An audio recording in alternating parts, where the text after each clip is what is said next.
buong tag-init ninyong inalagaan ng buong puso ang inyong mga kamatis at sili.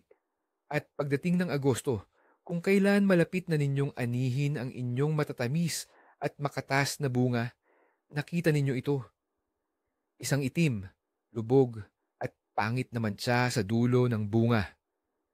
Pamilyar ba ito sa inyo? Ito ang tinatawag na blossom end rot o pagkabulok ng dulo ng bunga. At ngayong araw, aalamin natin kung paano natin maililigtas ang inyong ani. At pangako ko, malalaman ninyo na hindi pala ito isang sakit at hindi rin peste ang may kagagawan nito. Ang katotohanan ay makagugulat maging sa mga batikang hardinero. Diretsahin na natin. Ang pagkabulok ng dulo ng bunga ay hindi amag o impeksyon na maaaring kumalat sa pamamagitan ng inyong mga kagamitan. Ito ay isang physiological disorder. Sa madaling salita, hindi ito nakakahawa. Ito ay isang panloob na pagkagambala sa tamang nutrisyon ng halaman. Parang isang tao na biglang hindi na nakaka-absorb ng isang mahalagang bitamina, at ang ating layunin ay maunawaan kung bakit nangyari ang pagkagambalang ito at mabilis itong ayusin. Kaya naman, tingnan natin itong kawawang bunga. Isang itim, tuyo at lubog naman sa pinakadulo. Nakakawalang gana, di ba? Parang nasayang lang ang lahat ng pinaghirapan. Ang unang naiisip, kumuha ng anumang kemikal at ispreya ng buong paligid. Pero teka, sandali lang. Tigilan mo yan. Ito ang pinakamalaking pagkakamali na pwede mong gawin. Ang pinakamahalaga, yung nakakatakot na mantsa sa dulo ng kamatis o sili, ay tuktok lang ng isang malaking problema. Hindi ito sakit na lumipat lang mula sa katabing halaman. Ito ay isang sigaw ng tulong mula sa halaman mismo. Isipin mo na parang pulang ilaw sa dashboard ng kotse mo. Hindi mo naman siguro basta tatakpan ang ilaw para lang hindi na ito umilaw, di ba? Hahanapin mo ang ugat ng problema kung bakit ito umilaw. Ganoon din dito. Ang mantsa ay panlabas na sintomas lang ng malalim na panloob na problema. Ang tunay na kalaban ng iyong ani ay nagtatago sa lugar na hindi mo nakikita. Maaari itong nasa ugat, sa tangkay, o sa hindi balansing nutrisyon ng buong halaman. At hanggat hindi natin nauunawaan kung ano talaga ang may sira sa loob, para lang tayong lumalaban sa hangin, nawawalan ng mahalagang oras at, ang masakit pa, unti-unting nawawala ang mga bunga. Ang pag-unawa sa simpleng katotohanan ito ay kalahati na ng tagumpay. At dito tayo napupunta sa pinakamalaking pagkakamali na ginagawa ng siyam sa 10 naghahalaman. Kapag nakakita ng bulok, ang nasa isip natin agad, aha, fungus, phytophthora yan. At ano ang ginagawa natin? Tama, takbo agad sa sprayer at punuin ng fungicides. Gamit natin ang copper sulfate, Bordeaux mixture, at kung ano-anong mga azoles at oxiles. Masipag tayong nag-i-spray sa ating mga halaman, dahon at bunga sa matibay na paniniwalang pinapatay natin ang sakit. Ngayon, ang mapait na katotohanan, lahat ng ito, wala talagang silbi. Sinasayang nyo lang ang inyong lakas, oras at pera. Dahil ang blossom end rot o bulok sa dulo ng bunga ay walang kinalaman sa fungus o bakterya. Hindi ito kayang patayin ng kemikal. Para lang itong sinusubukang gamutin ang bali ng buto gamit ang aspirin. Walang-wala itong epekto. Habang abala kayo sa pag-spray sa mga halaman, pilit na tinatalo ang kaaway na hindi naman talaga umiiral. Ang tunay na problema ay patuloy na lumalala. Ang halaman ay patuloy na naghihirap, at ang mga bagong kamatis at sili ay isa-isang nagkakaroon ng parehong pangit na bulok. Para lang kayong nagbubuhos ng tubig sa buhangin. Kaya ang unang panuntunan sa pagliligtas ng inyong ani, isantabi ang fungicides. Hindi sila makakatulong sa atin dito. Sa totoo lang, ito ay isang napakalinaw na hudyat ng pangangailangan mula mismo sa halaman at ito'y nagsasabi tungkol sa kakulangan ng isa lang, ngunit napakahalagang elemento. Isipin ninyo ang isang malaking bahay na itinatayo. May mga ladrilyo, nandoon ang mga trabahador, at lahat ay maayos ang takbo. Ngunit bigla, sa pinakahuling palapag, sa pinakamalayong kwarto, naubusan ng semento. Ano ang mangyayari? Hindi makakabuo ng porma ang pader, guguho lang ito. Eksakto ring ganyan ang nangyayari sa inyong kamatis. Ang bunga ay ang bahay na itinatayo at ang sementong nagbubuklod sa mga selula nito ay ang calcium. Oo, sa calcium nga ang lahat ng ito. Ito ang may pananagutan sa tibay at pagiging elastiko ng mga pader ng selula. Kapag sapat ang calcium, lumalaki ang bunga ng pantay, siksik at malusog. Ngunit sa sandaling magkaroon ng kakulangan nito, ang mga pinakamalayong selula ang unang naghihirap. At nasaan ba ang mga ito? Tama, sa pinakaitaas na bahagi ng bunga, doon sa dating kinalalagyan ng bulaklak. Nagiging mahina ang mga pader nito, nasisira ang mga ito, at namamatay ang mga tisyu. Ayun, iyon ang itim na mantsa. Hindi ito kinain ng fungus ang inyong kamatis. Ito ay simpleng gumuho o nadurog mula sa loob dahil sa kakulangan ng semento o ng calcium. Ito ang isang malaking kababalaghan na nakakalito sa maraming hardinero. Malamang, may sapat na calcium ang lupa mo. Sigurado akong naglagay ka na ng dolomite lime, apog, o dinurog na balat ng itlog. At tama ka, sa 99% ng mga kaso, hindi naman kulang sa calcium ang lupa. Kaya, ano nga ba ang tunay na problema? Isipin mo na lang, may isang malaking bodega na puno ng pagkain. Pero sa bayan, may taggutom. Bakit? Dahil nasira o binaha ang lahat ng kalsada at walang truck na makarating mula sa bodega papunta sa mga tindahan. Ganyan din ang nangyayari sa kamatis mo. Ang lupa ay ang bodega, punong-puno ng calcium. Pero ang ugat at tangkay naman ang sistema ng transportasyon, ang mga truck. Kung nagkaproblema ang sistemang ito, magugutom ang halaman kahit na lumalangoy ito sa dagat ng sustansya. Hindi kawalan ng calcium ang problema. Ang issue ay sa kung anong dahilan hindi ito makuha at maihatid ng halaman sa lugar na kailangan nito, sa mga lumalaking bunga. Bale, nasira ang ating track. Kaya ang pangunahing gawain natin ay hindi ang magdagdag pa ng calcium sa lupa, kundi ang ayusin ang kalsada at ang transportasyon. Kailangan nating malaman kung ano ang pumipigil sa calcium na makarating sa buong halaman. At ang pangunahing dahilan ng lahat ng ito ay ang hindi regular na pagdidilig. Ito ang mga pabago-bagong kalagayan na lubos na kinatatakutan ng ating mga halaman. Una, nakalimutan nating diligan, umalis tayo ng weekend o sadyang napakainit ng panahon. Ang lupa ay natuyo, tumigas at nagmistulang bato. Sa ganitong uri ng lupa, pisikal na hindi kayang humigop ng tubig ng mga ugat. At tandaan, ang calcium ay lumilibot sa halaman kasama lamang ng tubig dahil natutunaw ito. Kung walang tuloy-tuloy na agos ng tubig, wala ring agos ng calcium.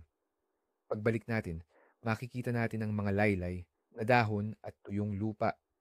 Ano ang gagawin natin?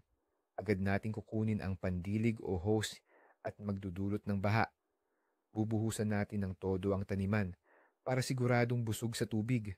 At sa sandaling ito, mas lalo pang lumala ang sitwasyon ng mga ugat. Kagagaling lang nila sa hirap dahil sa tagtuyot. Ngayon naman ay masasakalan sila dahil sa kakulangan ng oxygen sa sobrang basa at puno ng tubig na lupa. Ang halaman ay nasa matinding stress. Ang vascular system nito, ang nagsisilbing transportasyon ng sustansya, ay hindi na makakayanan ang ganitong matinding pagbabago. Ang paikot-ikot na kalagayan na ito mula sa tagtuyot patungong baha ang siguradong at pinakamabilis na paraan upang magkaroon ng bulok sa dulo ng bunga o blossom and rot. Ang mga ugat ang puso ng halaman. Sila ang nagbobomba ng tubig at sustansya. Ngunit sa ilalim ng matinding stress, hindi sila makapagtrabaho ng maayos. Kapag natutuyo ang lupa, ang maliliit na ugat na sumisipsip na siyang gumagawa ng pangunahing trabaho ay nagsisimulang mamatay. Para bang nagpapahinga sila o nasa estado ng pananahimik upang makatipid ng kanilang lakas. Pagkatapos, kapag bigla nating diniligan ng sobra ang halaman, hindi agad magigising ang mga nasirang ugat na ito para gumana ng buong kapasidad. Kailangan nila ng panahon para makarecover at makatubo ng bago. Pero ang mga bunga, patuloy na lumalaki. Ngayon na, sa mismong sandaling ito, kailangan nila ng calcium. Kaya't nagkakaroon ng sitwasyon kung saan sira ang bomba. Pero ang pangangailangan sa tubig at sustansya ay pinakamataas. Bilang resulta, ang tubig at calcium ay nakakarating sa mga dahon na aktibong nagpapasingaw ng tubig, ngunit hindi na umaabot sa mga bunga na nasa dulo ng chain ng transportasyon. Parang pumipili ang halaman, ililigtas ang mga dahon o pakakainin ng bunga. At sa kasamaang palad, madalas hindi ang magiging ani natin ang pinipili nito. Ngunit mayroon din tayong isa pang tahimik na kalaban na madalas nating hindi napapansin o kung minsan ay tayo pa mismo ang gumagawa. Ito ay ang mga napinsalang ugat. Naaalala nyo ba kung gaano natin kagustong panatilihin ang kaayusan sa ating mga gulayan, ang pagbubunot ng damo at ang pagbubungkal ng lupa gamit ang asarol upang walang crust at para huminga ang lupa? Ngunit pagdating ng Agosto, kung kailan malawak na ang pagkalat ng ugat ng kamatis at sili, ang ganitong kasipagan sa pagbubungkal ay maaaring makapaminsala. Ang mga ugat ng kamatis ay kumakalat sa itaas na bahagi ng lupa, mas malayo pa kaysa sa iniisip natin.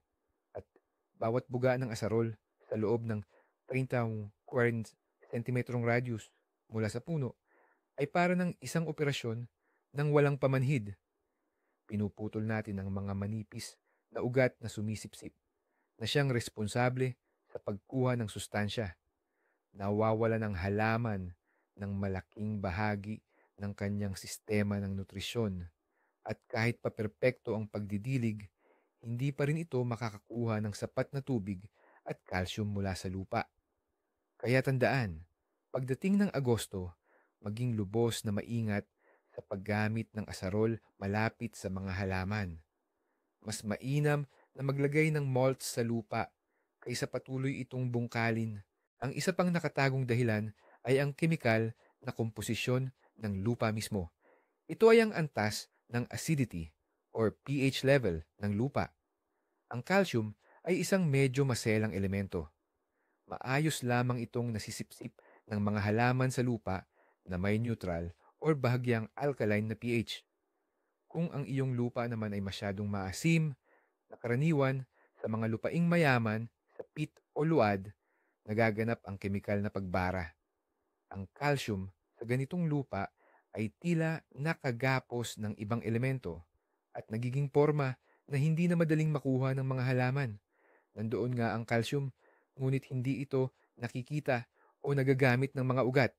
Maaari ring mangyari ang parehong sitwasyon sa mga lupa na masyadong alkaline o maalat. Doon, nababara rin ang calcium. Kaya, kung ang blossom and rot ay taunang problema ninyo, sa kabila ng tamang pagdidilig, may dahilan upang suriin ang antas ng asim ng inyong lupa. Magagawa ito gamit ang simpleng test strips na nabibili sa mga tindahan ng halaman. Maaaring ang inyong taniman ay nangangailangan lamang ng pagbabawas ng asim gamit ang dolomite lime o apog. Minsan, kahit pa may magandang intensyon tayo rin ang nagiging sanhi ng problema. Gusto nating lumaki ng malaki at makatas ang ating mga kamatis. at maging malusog at lunti ang mga halaman. Kaya naman, binibigyan natin sila ng labis na pataba.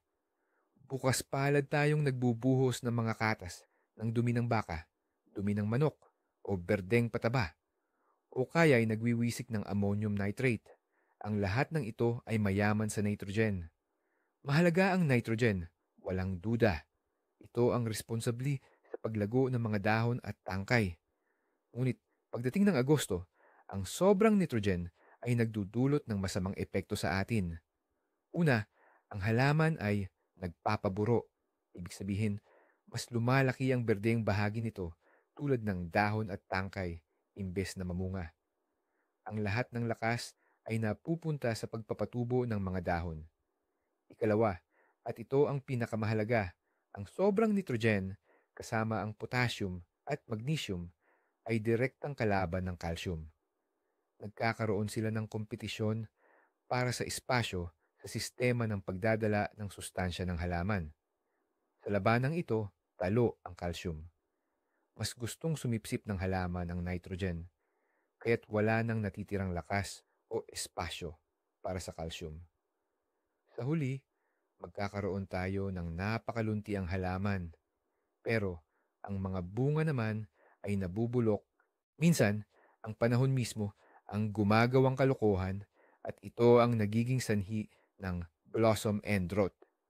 Kahit patama ang pag-aalaga mo. Isipin mo ang isang mainit na araw ng Agosto. Naglalagablab ang araw at humihihip ang tuyong hangin. Ano ang ginagawa ng halaman sa ganoong panahon?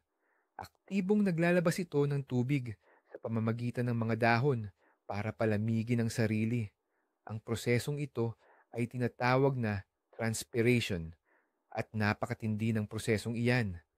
Malaking volume ng tubig ang nawawala mula sa ibabaw ng mga dahon. Kaya naman, nagtatrabaho ng todo ang mga ugat, sinusubukang bawiin ang nawalang tubig. Ang buong daloy ng tubig, kasama ang natunaw na calcium, ay dumidiretso sa mga dahon. Sa mga bunga na mas mabagal mag-transpire o maglabas ng tubig, hindi na umabot ang sapat na daloy na ito. Sa madaling sabi, parang ninanakawan ng mga dahon ang mga bunga. Kinukuha ang lahat ng tubig at sustansya para sa sarili nila. Kaya kahit basa ang lupa, sa sobrang init at mababang humidity ng hangin, maaring makaranas ng kakulangan sa calcium ang halaman, partikular sa mga bunga. Sa greenhouse naman, maaaring mangyari ang kabaligtarang sitwasyon. Sa unang tingin, walang matinding init, mataas ang halumigmig, at regular ang pagdidilig. Tila perpektong kondisyon. Ngunit hindi pala ganoon kasimple ang lahat. Alalahanin natin na ang calcium ay gumagalaw sa halaman kasama ng daloy ng tubig. Ang daloy na ito ay sinusuportahan ng pagsingaw mula sa mga dahon o ang tinatawag na transpiration. Ngunit ano ang nangyayari sa isang sarado at mahinang bentilasyong greenhouse, lalo na sa gabi o kapag maulap ang panahon? Ang halumigmig ng hangin ay umaabot halos sa 100%. Puno ng singaw ng tubig ang hangin at ang pagsingaw mula sa ibabaw ng mga dahon ay halos humihinto. Bumabagal ang daloy ng tubig sa loob ng halaman o kaya na may tuluyang humihinto. Parang tumigil ang ating sistema ng transportasyon ng sustansya. At ang calcium, kahit na marami pa nito sa lupa at sa mga ugat, ay humihinto sa pag-abot sa lumalaking bunga. Para bang natigil ito sa kalagitnaan ng daan. Kaya naman, ang regular na pagpapahangin sa greenhouse ay hindi lang para labanan ang phytophthora, kundi isa rin itong napakahalagang kondisyon para sa wastong nutrisyon ng inyong mga halaman. Kaya naman, paglabas mo sa halamanan at nasaksihan mo ang nakakabahalang sitwasyong ito. Ano ang dapat mong gawin ngayon mismo? Huwag kang mataranta o agad bunutin ng halaman. Kailangan natin ng agarang tulong, parang first aid o resuscitation para sa ating mga kamatis. At mayroon talagang paraan para dyan. Ito ang paraan para mabilis nating maipadala ang calcium sa mga bunga sa pamamagitan ng pag-iwas sa nasirang sistema ng ugat. Dahil sa may problema na ang ating pangunahing bomba, ang ugat, gagamit tayo ng alternatibong daan. Papakainin natin ang halaman sa pamamagitan ng mga dahon. Ang tawag dito ay foliar feeding or pagpapakain sa halaman sa pamamagitan ng dahon. Kayang sumipsip ng mga dahon ang mga sustansya direkta sa kanilang ibabaw. Mas mabilis itong gumana kaysa sa pagdaan sa ugat at makikita mo ang epekto halos kaagad. Parang nagbibigay ka ng IV drip sa isang tao na hindi kayang sumipsip ng bitamina sa pamamagitan ng tiyan. Ang ating misyon ngayon ay gumawa ng tamang cocktail at ilagay ito ng tama. Ang pinakamabilis at pinakaepektibong paraan ay ang pag-spray ng solusyon ng calcium nitrate sa mga dahon. Ang patabang ito ay madaling matunaw sa tubig at naglalaman ng calcium na madaling makuha ng mga halaman. Ang resipe ay simple lang. Kumuha ng mga fapo hanggang 10 gramo ng calcium nitrate na katumbas ng isang kutsaritang may umbok at tunawin ito sa 12 litro ng tubig. Kung walang calcium nitrate, pwede ring gumamit ng calcium chloride na nabibili sa botika na kadalasang nasa ampules. Isang ampule ng 10% solusyon ang ihahalo sa 3 hanggang 10 litro ng tubig. Kailangan ninyong mag-spray ng sagana.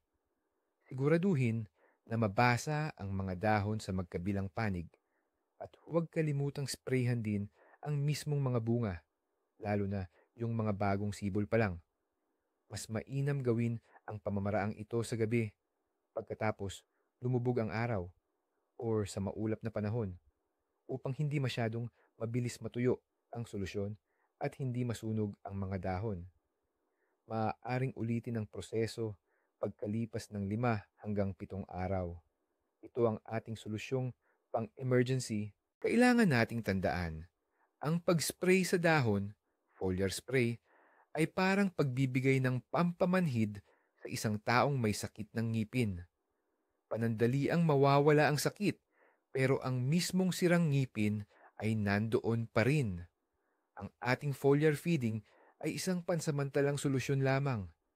Makakatulong ito upang mailigtas ang mga bunga na kasalukuyang lumalaki at unti-unting lumalaki ang laman. Bibigyan nito sila ng kinakailangang calcium dito at ngayon. Gayunpaman, ang ugat ng problema, ang ating sirang daluyan ng sustansya ay nananatili. Ang sistema ng ugat ay nananatiling stressed at hindi pa rin maayos ang pagtutubig.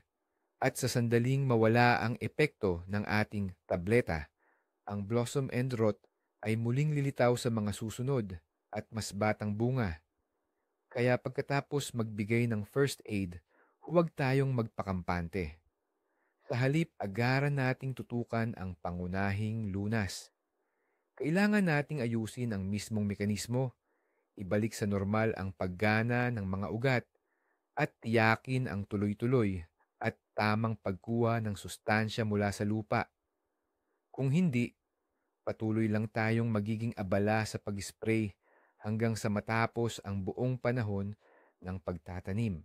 Kaya ang pinakamahalagang solusyon ay ang tamang pagdidilig. Kalimutan na ang araw-araw na pagdidilig ng paunti-unti sa bawat halaman. Ang ganitong mababaw na pagdidilig ay nakakasama lang.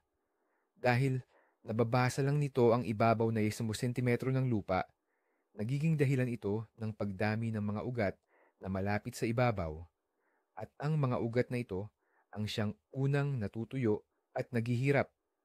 Samantala, ang mas malalim at pangunahing mga ugat ay nananatili sa tuyong lupa. Ang tamang pagdidilig sa Agosto ay dapat bihira ngunit sagana. Ang kailangan ninyong gawin ay basain ang lupa hanggang sa lalim na hindi bababa sa 20 at 30 sentimetro, kung saan naroon ang karamihan ng mga ugat. Magdilig kayo minsan sa bawat pingso 7 araw, depende sa panahon. Ngunit siguraduhin na ang bawat halaman ay makakatanggap ng hindi bababa sa isang balde ng tubig. Mas mainam itong gawin sa umaga o sa gabi at siguraduhin na direkta sa ugat ang pagbuhos, hindi sa dahon o prutas. Ang ganitong paraan ng pagdidilig ay makakatulong upang mapanatili ang matatag na kahalumigmigan sa ugat nang walang biglaang pagbabago mula sa pagkatuyo patungo sa sobrang pagkabasa. Ang mga ugat ay magiging komportable at makakakuha sila ng tubig at calcium ng tuloy-tuloy. Narito ang sikretong sandata para mapanatili ang tamang halumigmig ng lupa, ang malts. Oo, ang simpleng ginupit na damo, dayami, tuyong damo, o kahit pinatuyong ligaw na damo na walang buto. Ang isang patong ng malts na may kapal na 5 hanggang 10 sentimetro ay nakakagawa ng tunay na milagro. Una, para itong kumot na nagpoprotekta sa lupa mula sa matinding sikat ng araw. Hindi umiinit ng sobra ang lupa sa ilalim ng molds, kaya nananatili sa komportabling temperatura ang mga ugat. Pangalawa, malaki ang nababawas nito sa pagsingaw ng tubig mula sa ibabaw. Mas matagal mananatiling mamasamasa ang lupa, kaya hindi na kailangan madalas diligan. Pangatlo, pinipigilan ng mulch ang pagbuo ng matigas na balat sa lupa. Dahil dito, nananatili itong maluwag at mahangin, kaya nakakahinga ng maayos ang mga ugat. At panghuli, habang unti-unting nabubulok, pinayayaman ng mulch ang lupa ng mga organikong materyales na lalong nagpapabunga dito. Ang pagmamulch ay ang pinakasimple, pinakamura, at napaka-epektibong paraan para maibsan ang stress sa sistema ng ugat at masiguro ang matatag na paglaki nito. Ano ang gagawin sa mga bungang tinamaan na ng blossom end rot, yung mga may itim na mansa na sa dulo? Sa kasamaang palad, hindi na yan maililigtas. Hindi na mawawala o gagaling ang mansa. Patay na ang laman sa bahaging iyon. Kaya huwag ng panghinayangan, tanggalin na agad ang mga ito mula sa halaman. Gawin ito ng maingat para hindi masira ang sanga. Bakit kailangan ito? Una, ang ganyang bunga ay hindi na rin lalaki ng husto. Mga aga ito ng paghinog, mananatiling maliit at matigas. Pangalawa, at ito ang pinakamahalaga, patuloy na ginugugol ng halaman ang kanyang lakas at sustansya dito. Sinusubukang panatilihin ang buhay nito sa kahit anong paraan. Sa pagtanggal ng sirang bunga, maililipat mo ang mga resources na ito sa paglaki at pagbuo ng malulusog na namumuong bunga. Para mo na ring sinabi sa halaman, huwag mong sayangin ang lakas mo sa hindi na matutulungan. Sa halip, pangalagaan mo ang malulusog mong bunga.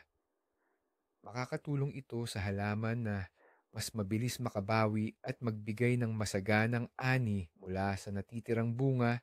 Kaya naman, natural lang na sumagi sa isip ang tanong, maaari pa bang kainin ng mga kamatis na ganito?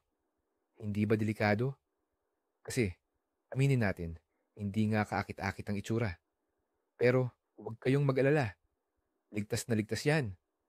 Alalahanin nating muli, ang blossom end rot o yung pagkasira sa ilalim ng kamatis, sili, ay hindi impeksyon at hindi rin fungus.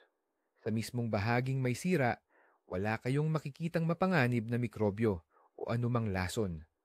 Ito ay simpleng namatay na lang na tissue ng halaman dahil sa kakulangan ng calcium.